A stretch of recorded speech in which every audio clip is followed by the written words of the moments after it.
balitang katuhuan o dili. Apan tuo na lang aron madali. Maayong hapon pag-usap mga kahandos. Welcome na sab sa pagbalik sa tuwang ato lamanon ang balitang katuuhan dili to na lang ta aron madali. Ang karon sa ikaduha o katapusang hugna sa tuwang balita. Nga naguluhan hapon isa nagminyo sa AI generated nga persona. Mo na makahandos ron ang kalabanan mo gamit nag-AI na lang kuno. May pang pag-AI kay may pagbati unya unsa kaha di ba mo traidor po sa tao. Kaya magbana ko no makahandos mabinyo o pure nga tao makahandos alahas kang daghanang problema.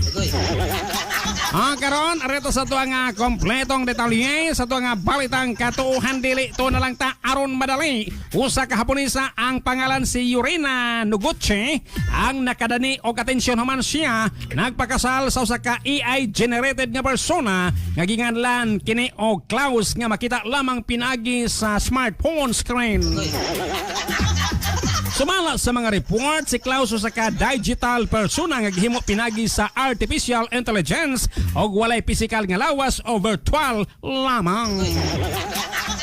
Bisan pa nini, gipadayag ni Noguchi nga aduna siya'y emosyonal nga koneksyon sa maong AI nga mao hinungdan nga iyang gidesisyonan nga pakaslan kini.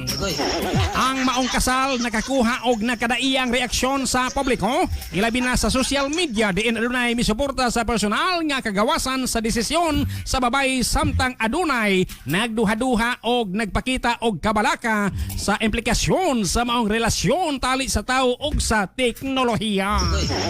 Sa karon, padayon nga gisgutan sa mga eksperto ang posibleng epekto sa artificial nga intelligence o AI sa emosyonal o sosyal nga relasyon sa mga tao ilabi na samtang nagkagrabe ang pag-uswag sa digital technology.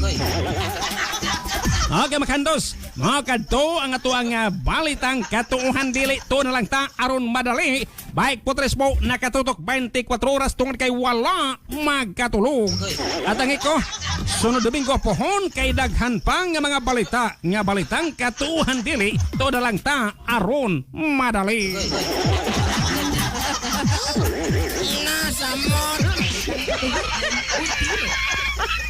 Aron madali.